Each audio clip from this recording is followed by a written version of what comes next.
Nagpadala ng text message ang dalaga sa lahat ng tao. Malinaw nitong isinasaad ang oras ng kamatayan para sa bawat tao. Nang malaman ng bata na mabubuhay siya hanggang 79 na taong gulang, naisip niya na siya ay immortal. Kaya tumalon siya mula sa ikasampung palapag.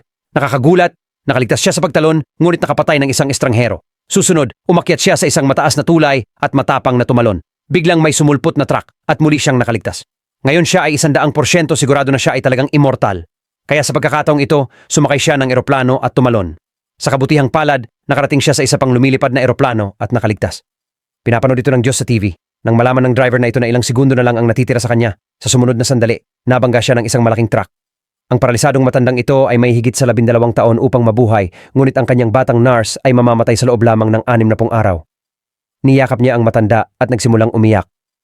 Habang naliligo, nalaman ng ginang na ito na may 2 minuto na lang siyang mabubuhay. Pagkatapos ay napansin niya ang hairdryer sa tabi ng bathtub.